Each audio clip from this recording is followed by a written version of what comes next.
Assalamualaikum warahmatullahi wabarakatuh.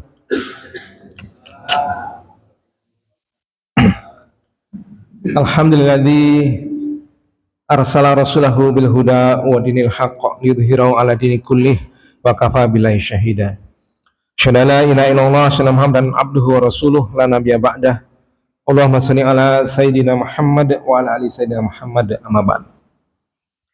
Masyarakat muslimin, Bapak jamaah salat maghrib yang diberkahi Allah Subhanahu wa taala, mudah-mudahan kehadiran di Masjid Nurul Huda dalam keadaan hujan rintik-rintik, walaupun hujan itu sebenarnya sudah menggugurkan kewajiban ya dalam tanda petik untuk sholat berjamaah. Tidak disebutkan hujannya hujan deras atau hujan rintik-rintik, pokoknya hujan gitu. Alhamdulillah, karena hujannya cuma rintik-rintik, bapak-bapak semuanya hadir di masjid dalam rangka untuk menjalankan kewajiban sholat maghrib secara berjamaah. Bapak yang dimuliakan Allah SWT, dalam taklim-taklim di Masjid Nurul Huda ini banyak sekali, bukan banyak ya, ada beberapa guru ustadz yang menyampaikan bab fikih ya, bab fikih beberapa kali dengan berbagai macam rujukannya. Ada beberapa ustadz yang mengajar di sini mulai dari wudhu sampai dengan sholat. Kalau kemarin Ustadz Burhan sudah menyampaikan mengkaji kitab Bidayatul Minah ya, yaitu kitab yang berkaitan yang berisi khomsu ya, tis'ah ya, yaitu ada 100 ini ya, 100 500 ya, 500 ya, 500 sunah-sunah berkaitan dengan sholat. Pada kesempatan kali ini saya coba untuk kita sama-sama melihat dari sisi bacaan-bacaan di dalam sholat ya. Idealnya memang Bapak semuanya ini ikut tahsin ya, idealnya. Tapi kalau hanya jiping saya ngomong dengerin itu mungkin bisa jadi kurang bisa memang harusnya dipraktekin gitu ya, dites satu-satu bacanya benar atau enggak gitu. Tapi malam hari ini enggak, cuma sekedar mengenalkan saja. Karena di dalam salah satu rukun sholat itu ada rukun yang namanya rukun qauli ya, rukun qauli, yaitu misalkan bacaan takbiratul ihram bacanya harus dibaca, yaitu baca Allahu Akbar. Nanti ada rukun qauli yaitu membaca Al-Fatihah, juga menjadi rukun qauli. Nah, jadi ini salah satu keunikan dalam bahasa Arab itu adalah, atau bahasa Al-Quran itu adalah huruf-hurufnya itu memiliki yang namanya makhraj dan sifat ya, itu bacanya. Kita mungkin dulu belajar tajwid gitu ya, itu tahunya kita membaca panjang pendek gitu. Padahal di dalam bacaan itu bukan hanya sekedar mat panjang pendek, ada makhraj keluarnya di mana, dan ada sifat huruf itu membacanya yang gimana. Baik, nanti lebih banyak mungkin kita akan biasanya kalau belajar tahsin tajwid itu selain ditunjukkan bacaan yang benar, itu juga ditunjukkan bacaan yang salah, umumnya begitu ya. Ya, artinya kalau kita tunjuki yang benar tapi yang salahnya nggak ditunjukin, itu bisa jadi kita terpleset pada yang salah, nggak tahu bahwa itu salah. Jadi bacaan ya, yang pertama kali dalam takbir itu kalau di dalam kitab Bidayatul Minah yang kemarin sempat dikaji oleh Ustaz Burhan itu, yaitu takbiratul ihram bacaannya seperti menggunakan ini ya, hamzahnya itu harus jelas ya. Allahu Akbar, Allahu Akbar. Jadi nggak boleh ini, karena huruf alif ya atau huruf hamzah itu dia memiliki sifat syiddah. Nah ini kasih teorinya aja, pokoknya nanti dengerin aja mas saya, mohon maaf ya. Harus dipraktekkan memang kalau benar ikut ngaji tahsin ya. Apa itu huruf syiddah? Huruf yang membacanya itu ada penekanan, bukan mengalir. Misalnya Allah, itu beda ya. Allah, kalau malas ya Allah, Allah, nggak boleh gitu, salah gitu. Jadi huruf hamzah ketika mengucapkan Allah Akbar terus benar-benar dia kayak semacam, ya bukan semacam, dia tegas gitu bacanya, Allahu Akbar ya. Ini huruf hamzahnya dulu, belum ke yang akbarnya. Ya. Kemudian ketika membaca huruf hamzahnya Allah ini, ya, alifnya di situ, alif bisa juga disebut hamzah juga sama, nanti beda beda penulisan dan beda posisi di situ.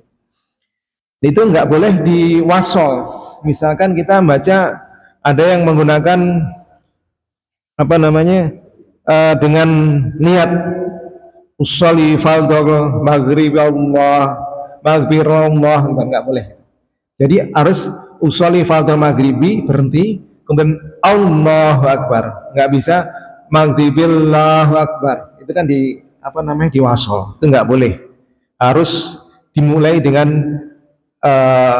Allah, hamzahnya jelas, nggak boleh dengan misalkan sebelumnya ada membaca bacaan yang lain, misalkan usolli fardhu subhanallah akbar subhanallah akbar, kan kalau diwasol begitu, nah itu nggak boleh. Usolli fardhu subhi Allahu akbar, jadi Allahnya begitu, jadi nggak boleh Allahu akbar tapi terus Allahu akbar Allah. Nah kemudian berikutnya kalau mau dipraktekin boleh sambil bibirnya nyoba-nyoba dengerin sebelah kanan kirinya, boleh juga tuh, karena yang penting teorinya dulu kan ya. Cara yang ini yang benar. Kemudian yang kedua, bukan sekian Allahnya, bagaimana membaca Allah, bagaimana posisi bibir, huruf lam itu ininya seperti apa, kan baca O, nah yang salah Allah, Allah, jadi posisi bibir monyong Allahu Akbar, ya, salah, yang benar Allahu Akbar, jadi bukan huruf bibir ya kan, ini salah satu makhraj kan pertemunya dua bibir, bukan Allahu Akbar, Allahu Akbar sampai khususnya Allah, nah itu malah bacaannya salah, harusnya Allahu Akbar. Ini enak kalau kita bacanya apa namanya begitu, Allahu Akbar, ya Allahu Akbar. Nah berikutnya Allahu, huruf H ini ya. Jadi kalau kita belajar ilmu tajwid itu ternyata huruf H itu ada sebutan khusus, dia huruf yang khafaf. Khafaf itu artinya ringan. Karena ringan artinya bacaannya itu enggak seolah-olah enggak ada hurufnya. Allahu gitu, Allahu kalau enggak adanya. Makanya dia harus ditekan supaya huruf H-nya itu muncul. Kalau Allahu gitu kan seolah huruf H-nya enggak ada ya. Harus dimunculin. Namanya dia memiliki sifat khafah yang tersembunyi ya dalam istilah tajwid itu, maka dia harus dimunculin. Allahu, hu-nya itu harus nampak bahwa dia huruf H gitu. Nah huruf H itu posisinya di mana? Makhrajnya ada di mana? Dada. Di mana posisinya? Ada bukan di dada. Hu itu ada di pangkal tenggorokan bagian bawah. Allahu, jangan Allahu. Hu, bukan di dada ya. Bukan di dada, salah. Allahu di tenggorokan, terus terasa di sini. Di tengah. Allahu Akbar. Nah, berikutnya Allahu Akbar. Nah huruf kaf. Huruf kaf ini huruf yang unik. Jadi dia memiliki sifat namanya sifat hams. Jadi sifat hams itu kalau dalam belajar tajwid itu ada singkatan hurufnya. Kalau mau dihafal, Pak Jimul kan hafalnya baju di toko ya. Huruf ini kan kol-kolah. Ba, jim, dal, po, kof gitu kan. Nah huruf hams itu ada hafalannya juga, tapi hafalan bukan bahasa Indonesia, bahasa Arab. Fahathahu syahsun sakata. Jadi bacanya dia itu ada udara yang mengalir, itu huruf kaf. Ta, ka gitu. Jadi harus ada udara yang mengalir. Makanya ketika ada udara mengalir, ketika dia disukun maka berubah menjadi tapi jangan sampai berlebihan sehingga dia menjadi kol-kolah. Akbar ya. Allahu Akbar, salah itu. Allahu Akbar, termasuk nanti kalau Mang Adik mau adzan gitu, Allahu Akbar, yang salah adalah Allahu Akbar, ada juga kan salah itu. Allahu Akbar ya, Akbar, sebenarnya pengennya mengasih huruf kafnya itu tapi malah salah ya.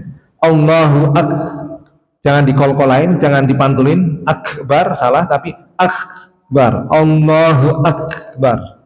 Allahu Akbar. Nah, kemudian huruf bar. Bar itu ya, hurufnya huruf ba itu huruf di bibir.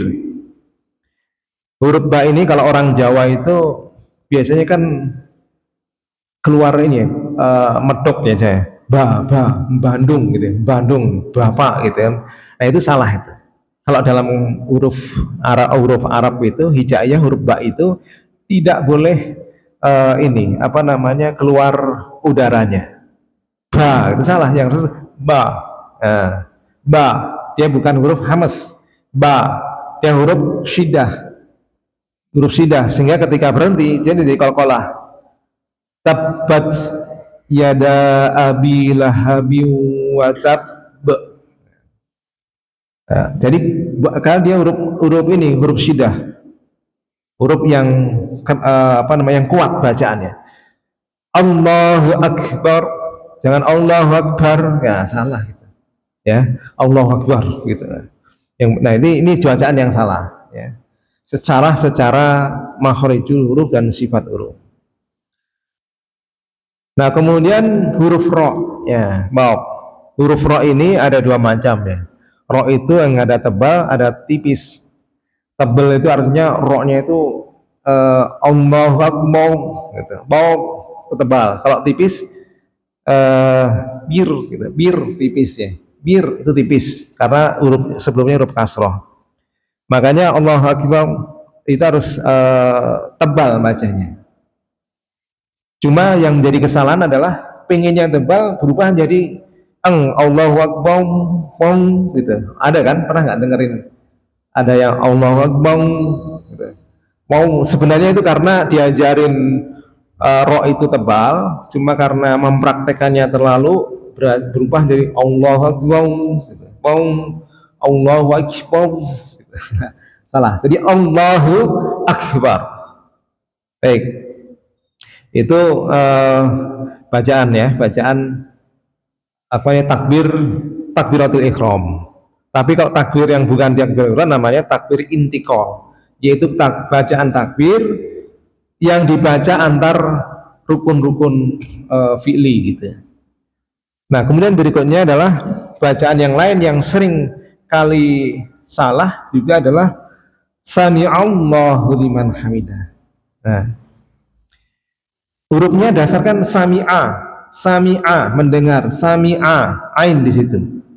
Yang menjadi salah adalah ketika sami Allah ya kan, sami Allah liman hamidah, sering kita salah bacanya, sami Allah liman hamidah, atau berubah menjadi ya sami Allah liman hamidah. Nah, itu salah. Yang benar adalah sami Allah, sami'a Allah mendengar. Siapa? Allah.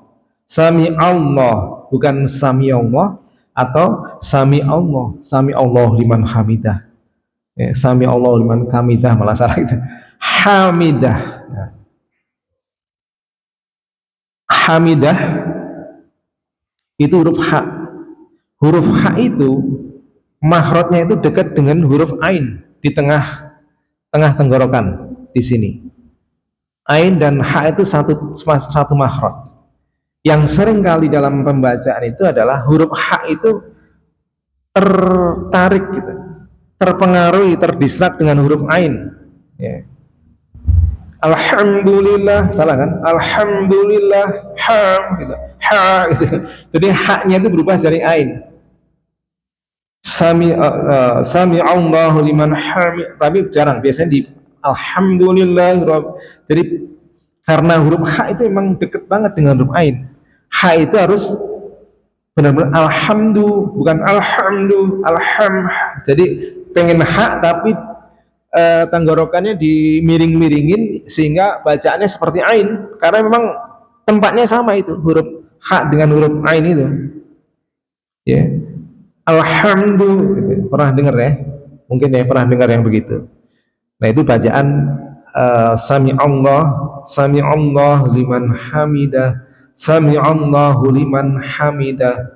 Nah, itu takbir. Kemudian yang berikutnya, yang bacaan yang didengar adalah salam. Nah, assalamualaikum. alaihim. Jadi dia adalah ada lam alif syamsiyah ya. Assalamualaikum. Jadi sekali lagi huruf mulanya ada huruf hamzah, bacaannya juga harus ada syidahnya jelas. Assalamualaikum. Ya, bukan assalamualaikum saking ini ya. Saking husuknya ya. Assalamualaikum. Harusnya assalamualaikum. Allahu akbar. Sami'allahu liman hamidah. Nah, itu bacaan yang sering kita praktekkan dalam sehari-hari ya. Walaupun bapak ini sebagai makmum itu tetap membacanya harus secara benar syarat ininya ya, bacanya benar ya dengan cara yang seperti itu. Nah, kemudian rukun qauli ya, yaitu membaca Al-Fatihah ya. Di dalam Al-Fatihah itu juga nanti banyak banget itu kan huruf-hurufnya yang ada dalam Al-Fatihah. Ada 19 huruf ya dalam Al-Fatihah. Itu cara membacanya juga kita memang harus belajar di dalam bacaan-bacaan itu. Yang bukan sering ya, kita belajarnya mungkin lebih melihat dari kesalahan ya, dari sisi kesalahan supaya kita terhindar dari kesalahan itu. Yaitu tadi Bismillahirrahmanirrahim. Nah, Rahim. Jadi kalau ada ditunjukin enak tuh. Jadi bukan Rahim tapi Rohim. Tuh, ini di dalam Al-Qur'an ya. Bukan Rahim tapi Rohim. Bismillahirrahmanirrahim. Rohim. Nah itu. Nah ini haknya jangan ada tasydidnya. Kalau di dalam kitab Safinatun Najah itu disebutkan dalam terkaitan dengan bacaan-bacaan surat Al-Fatihah itu di mana saja ada sidahnya, ada tasydidnya di situ. Bismillahirrahmanirrahim. Kalau guru-guru Bismillahirrahmanirrahim. Nah, itu salah ya. Harus Bismillahirrahmanirrahim. Nah, kemudian ternyata kalau kita makin belajar tajwid itu semakin banyak teori-teori yang membuat kita itu jadi yang kita kira benar ternyata salah. Misalkan ini, rahim itu kan bisa amat arid disukun ya. Ya Ustaz Mustafa. arid disukun. Dia bacaannya 2 sampai 5 atau 6 harakat. Tapi bacaannya itu jangan sampai ada nada yang berubah gitu. Yang namanya kesalahan yang disebut dengan badr gitu. Kalau pakai nada boleh Bismillahirrahmanirrahim. Jadi mengayun. Yang salah adalah ngayunnya itu ada perubahan nada. Bismillahirrahmanirrahim. Nah, itu dua harakat. Nggak boleh itu. Bukan 2 harakat, jadi 2 huruf seolah-olah ada 2 huruf ya di situ. Dan itu namanya kesalahan badal. Alhamdulillahirabbil alamin. Gitu. Nggak, jangan dipakai nada boleh. Tapi jangan ngayunnya itu jangan 2 nada yang mantul gitu. Ada kayak penekanan itu disebut ada kesalahan namanya badal yang dimana di situ menjadikan ada 2 huruf ya di situ. Harusnya Bismillahirrahmanirrahim. Kalau dipantul itu jadi ada 2 huruf. Kemudian bacaannya Alhamdulillahirabbil alamin. Nah, huruf ini yang jadi salah. Huruf ini Rabb itu harus tasydid ya. Bukan Alhamdulillahirabbil alamin. Alhamdulillahirabbil alamin itu masih salah karena baknya itu tidak ditasydidkan. Itu kalau dalam Safinatus Najah itu ada beberapa bagian yang harus dibaca tasydid. Alhamdulillahi rabbil alamin.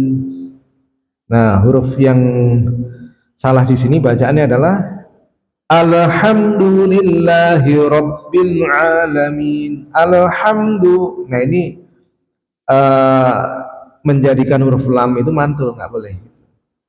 Alhamdu bukan alhamdu, yang alhamdu salah. Alhamdu, ya. Alhamdu, ya, itu bacaannya. Bukan alhamdu salah. Alhamdulillah, alhamdulillahi rabbil alamin. Nah, itu yang berkaitan dengan bacaan. Ar-Rahmanir Rahim, Maliki Yaumiddin. Nah, berikutnya Iyyaka na'budu. Nah, ini yang di sini titik ini sering agak kesalahan juga. Ini adalah tasdid, ya. Huruf ya-nya itu dua ya, bukan iya, bukan in tambah ya, kemudian bukan idgham bi gunah di situ. Itu bukan idgham bi gunah, bukan in ketemu ya. Iya, bukan iyyaka na'budu, iyyaka na'budu. Nah, na'budu.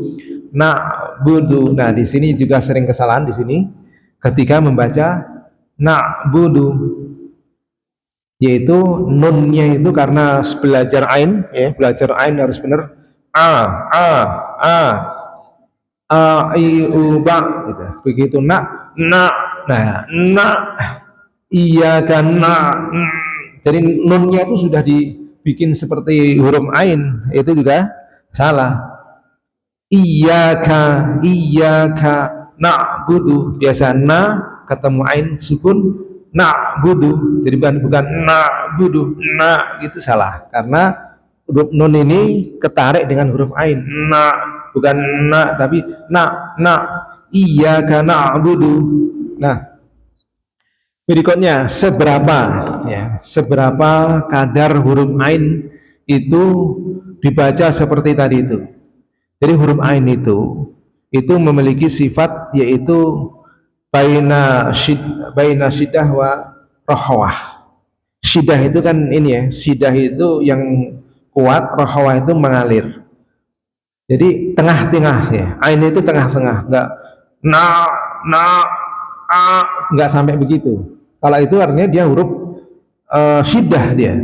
Ain itu sepertinya alhamdulillahi rabbil alamin, bukan alhamdulillahirabbil alamin, seolah-olah jadi sulit membaca huruf ain. Itu salah, malah pengen seolah-olah fasih tapi malah salah. Alhamdulillahirabbil alamin, jadi antara sidah dan rohwah, jadi sedang ya, bukan sidah, bukan alamin. Iyyaka na'budu, nah itu salah, bacaan yang salah. Yang benar iyyaka na'budu, ini aja ringan antara sidah dan akhwah. Wa iyyaka nasta'in. Nah, ini juga nasta'in, nasta'ta. Nah, itu yang salah. Nasta'in. Nah, itu yang huruf ta itu dibacanya karena ketemu dengan ain jadi nasta'in, karena pengen apa namanya, narik huruf ain di situ. Nasta'in biasa aja harusnya, bukan nasta'ta gitu, ta. Seperti kita baca astagfirullah gitu ya. Astagfirullah, ketarik dengan huruf ghain. Ihdinas nih, nah huruf H ini dia apa namanya, yang salah kita adalah ketika kita memantulkan huruf H, karena pengen banget memunculkan huruf sifat huruf H yang ada di pangkal tenggorokan, di pangkal ini. Ihdinas siratal mustaqim. Nah, ini yang menjadi keliru adalah ketika dipantulin karena saking dalamnya jadi mantul. Ihdinas siratal mustaqim, itu salah. Sampai karena lepas, harusnya ihdinas sirat, yang penting muncul aja huruf haknya itu, nggak perlu didalemin sehingga memantul gitu. Ihdinas, nah, ihdinas, jadi dia mengalir saja. Siratal mustaqim. Nah, huruf to, ya, huruf to itu huruf syidah, ya. Bacanya baju di toko ya Pak Jimul ya, baju di toko to. Jadi huruf, dan dia huruf jahar, ya, bukan huruf hamas, bukan to. Ihdinas siratal mustaqim, salah itu. Harusnya ihdinas siratal tol, nggak ada huruf, nggak ada aliran udara di situ. Aliran udara, ya. Siratal mustaqim. Siratal ladzina an'amta 'alaihim ghairil. Nah, huruf berikutnya ada gha, huruf ghain. Ya, huruf ghain itu sebenarnya bacanya seperti apa? Jadi huruf ghain itu huruf yang nanti ada banyak sifat yang dimiliki huruf ghain. Yaitu pertama, posisinya ghain itu di pangkal di tenggorokan bagian atas. Gha. Pertama posisinya makhrajnya. Kemudian yang kedua, dia memiliki sifat isti'la. Isti'la itu pangkal lidah dinaikkan. Isti'la itu pangkal lidah dinaikkan. Gha. Jadi bukan gha, tapi gha. Kemudian yang ketiga, sifatnya adalah dia rohwah. Rohwah adalah huruf yang suaranya mengalir. Ya. Bukan sidah. Sidah itu suaranya nggak mengalir, tapi dia kuat. Tapi rohwah itu suaranya mengalir. Bagaimana nih prakteknya? Yaitu suaranya mengalir itu adalah ghairil mal gitu kan, mengalir ya, maghdubi. Tapi kalau nggak mengalir dia menjadi qalqalah, maghdubi ya, ghairil maghdubi. Nah, itu kurang, harusnya maghdubi, karena dia memiliki sifat rohwah, di mana rohwah itu ada aliran suara, suaranya mengalir, ya. Kemudian pangkal lidahnya diangkat. Nah, dan itu semua kalau mau praktek di dalam tahsin, ya, dalam tahsin. Ketua kelasnya Pak Jimul ya. Tahsin, ya, belajar tahsin setiap hari Ahad dan Selasa. Maghdubi. Jadi bedanya ghain dengan huruf kho, ya. Huruf kho itu ada aliran suaranya, kho, ada udaranya. Tapi kalau gha itu nggak ada udara yang keluar, tapi suaranya mengalir. Kho mengalir dan sekaligus ada udaranya. Kho. Tapi kalau gha. Nah, gitu. Cara membedakannya.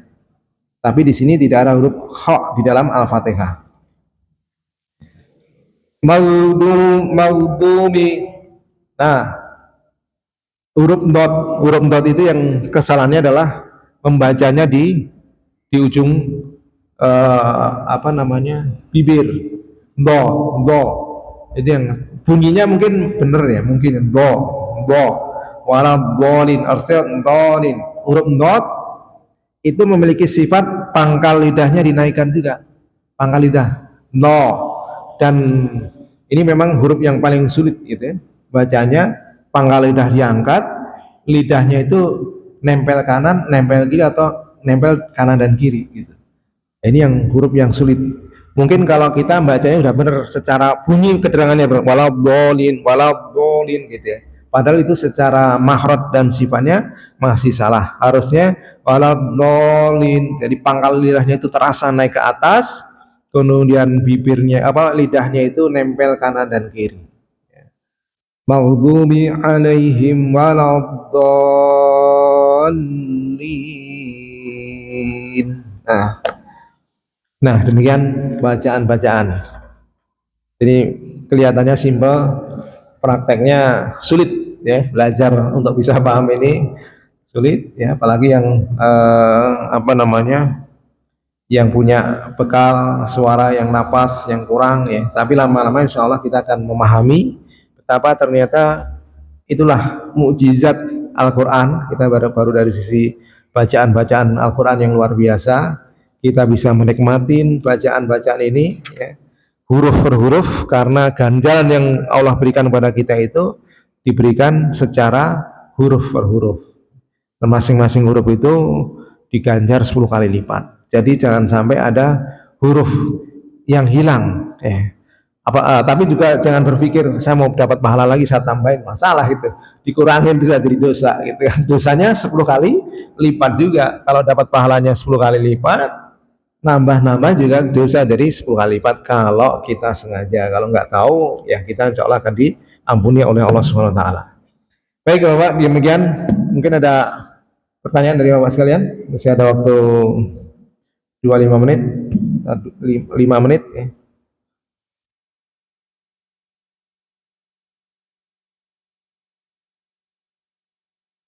Silakan.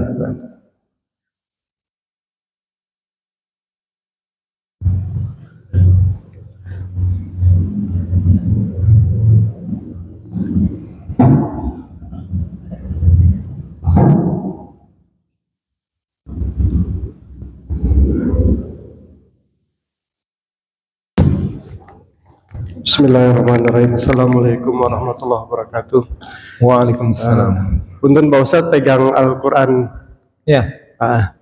Mungkin saya mau nanya di surah Yasin ayat 57 Pak Ustadz. Yasin. Ya. Alam ada. 57. Wah, Insya Allah pas nih buka nih. Berkah nih Pak Ganda nih. Ya. Lahum fiha. Ya. Jadi kalimatnya itu lahum fiha wa lahum ma yada'un. Fakiyatun mai. Lahum fiha fakiyatun wa lahum ma yad'un. Ya. Ya, jadi yang saya mau tanya di situ penulisan huruf H besarnya itu kan berbeda-beda ya. Yang mana? Penulisan huruf H besar yang di tengah. Oh ya. Nah itu apakah hanya variasi aja atau ada rahasia tertentu di balik penulisan itu, Pak Ustadz? Jadi kalau dilihat